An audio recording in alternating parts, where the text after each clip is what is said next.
the Overman Warrior Podcast.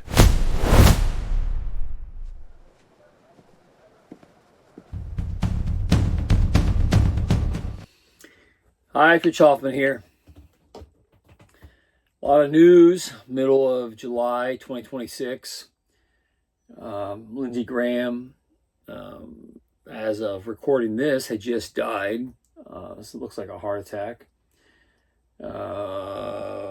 I'm not going to say anything bad about Lindsey Graham. I always associated Lindsey Graham with John McCain. And,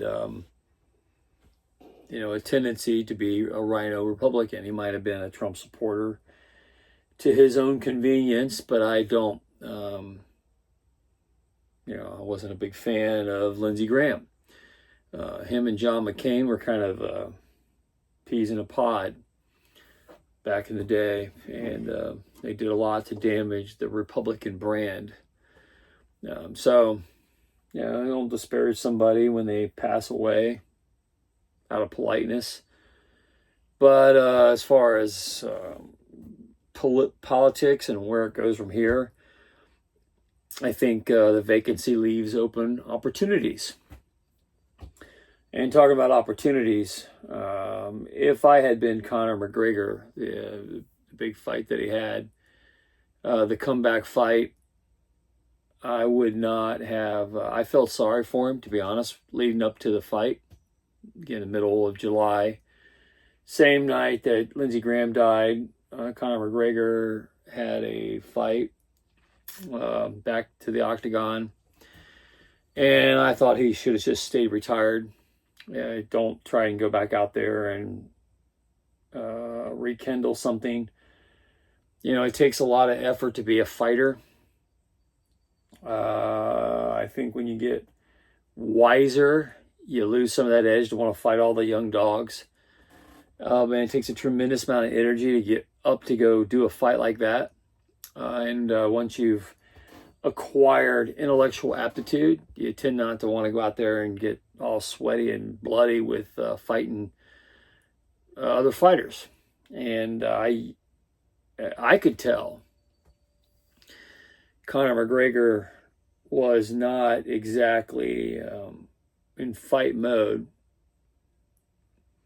You could tell in the face-off that he did prior to the fight, there was a look that wasn't in his face, showing that he was ready to go fight. There was a vacancy there. And then you try to overcompensate that, and it happens to a lot of people.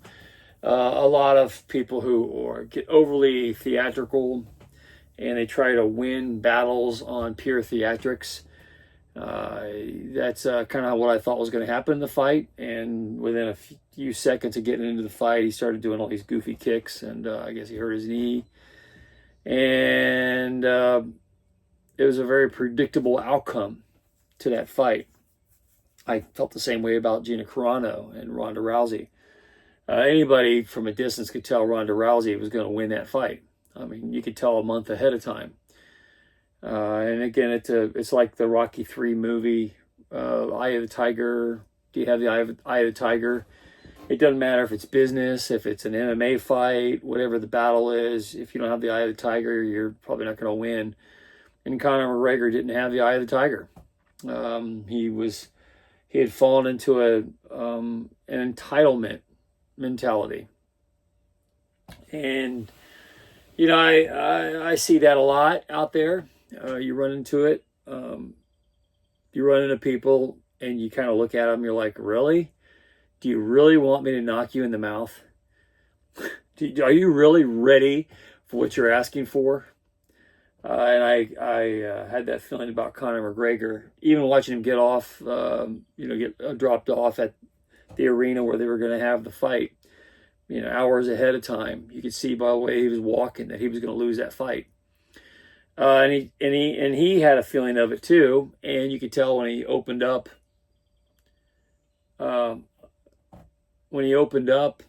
in the fight, that first round, and he starts doing these jumping kicks.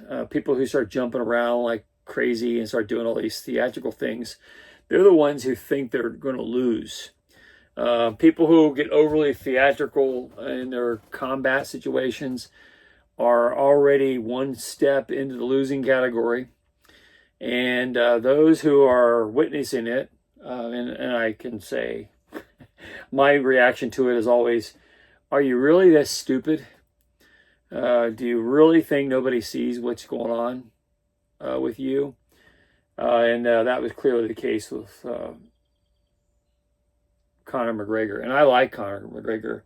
I love all his advocacy for Christianity.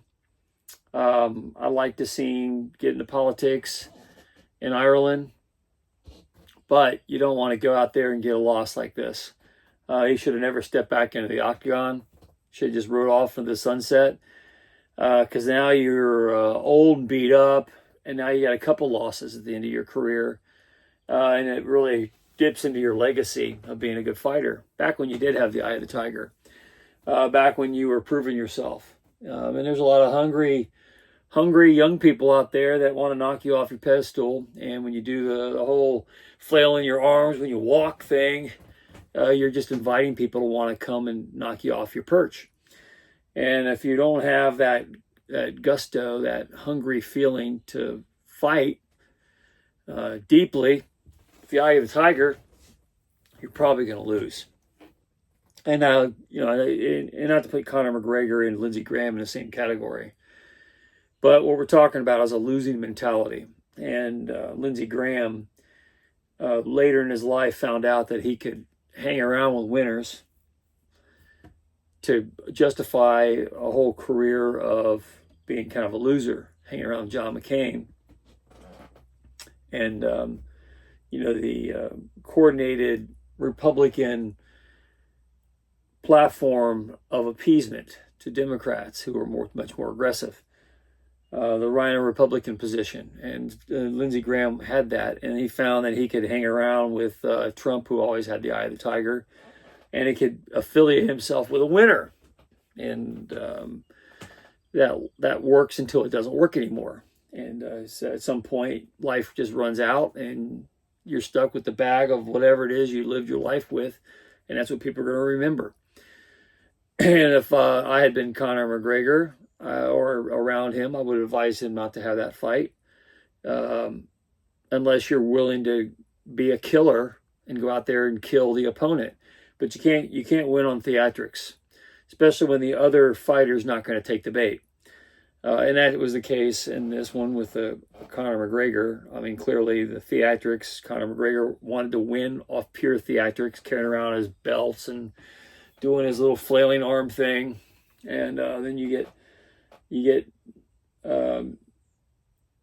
defeated in the first round because you go out there and overextend yourself and you injure your knee jumping around like a goofball because you have to win with theatrics and not the merit of your skills. You could tell early on he was going to lose. I could tell at the weigh-in that he was going to lose. The weigh-in. Anyone who asked me, I said, hey, he's walking like he's going to lose. You could see it in his face. And when you have to overly bolster your position, you're one step into the losing category every single time. And so I wasn't surprised to learn that Conor McGregor lost. Woke up middle of July, found out that Lindsey Graham had died and Conor McGregor lost his fight. And neither things were surprising. Just because, when you're elderly and, heart attacks are a common occurrence in elderly years. And, you just wake up and your time's done. And Conor McGregor's chance, even though you're a fighter and you fought a lot of times, you can tell by the look on your face that your time is done. And you don't have the eye of the tiger. You should have never stepped in the octagon and made a fool of yourself. Because there's nothing like going out there and saying, I'm going to do all these theatrics, and then you lose. Because that's what people are going to remember. They remember your track record. You can't fake it till you make it. You got to be it, or you're going to be eliminated competitively, or life will find a way to just check you out. But either way, Time runs out, and you got to know what time it is. And you can't win with just gusto. And I felt sorry for Conor McGregor. I felt sorry for him before the fight started, just like I did with Gina Carano. She did not have that. She had the "I'm here for the paycheck" look on her face when she checked in, and you strut around and you do the dancing and all the goofy stuff they do. I hate it. I tend to respect the fighters that kind of stay poised. And I can say, there's a lot of times that you see the gusto coming out of those kinds of people, and your reaction to them is like, are you really that stupid? Do you really think I'm going to be suckered into this stupid thing? And you're going to win off just theatrics? And you could tell with Conor McGregor, that's what was going to happen. He was going to lose. And I didn't want to see him lose. I didn't want to see Gina Carano lose. But you can tell when you don't have the killer look on your face, you're comfortable, you're walking around in your suit trying to be Mr. Slick. No, you got to be scrappy. You got to be hungry. You've got to be psychologically fit. It's not enough to have just your body fit. And when you get to be a little older, jumping around like some goofball, you tend to tear muscles in your knees and ligaments. And, I've torn my ACL. I know what it feels like to feel your bones move and shift. And I'm sure Conor McGregor knew it as soon as it happened, that he had torn something serious. And because you can feel your leg moving around. It's not a good thing. And that's with theatrics, when you rely just on theatrics to do it. And then sometimes, theatrics are part of the show, but wins and losses happen up here, not there. And you could tell Conor McGregor was relying on the theatrics to try and intimidate his opponent. And the opponent's kind of like, well, come on, I'll take you. You can jump around like an idiot, and you're going to hurt yourself. I don't have to do it for you. And I find that happens to me a lot, where you go up against people who try to beat you with theatrics because they feel like they have to do something to get an edge on you. And, you can't help but say, really? Are you really that dumb? Okay, well, have at it. It's up to you.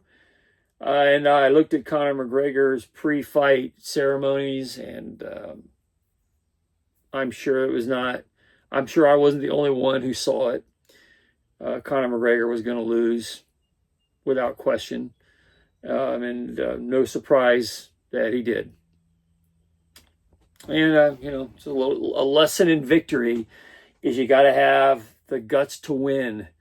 And you got to do so with the eye of the tiger and not the eye of a guy looking for his next comfortable, leisurely vacation in a condo with the millions of dollars that you've won over your lifetime. And you're hoping to live off that reputation without having to actually do the work. And it usually ends up bad. And in Conor McGregor's situation, it did. And I have to say, I feel bad for him. It's tough to see somebody as good as him end up losing, even if it's by an injury. He was overplaying his hand because he had to, because he didn't have the eye of the tiger. And that's ultimately what led to his injury. And I felt bad to see it happen to him. Probably should have never stepped in the octagon. Should have just retired. Let your reputation be what it is. And right off in the sunset. But if you're not ready for the fight, don't go fight. Because you just make a fool of yourself, and he did. Anyway, Rich Hoffman here. Share, subscribe, make tomorrow a better day. If you haven't read my book, The Gunfighter's Guide to Business, I think you'll love it. Anyway, have a good day. See you later. In the age of disclosure, you must understand the politics of heaven. Coming soon.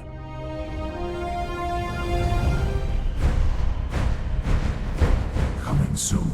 The politics of heaven in 2027. A treasure hunt through heaven and all human history.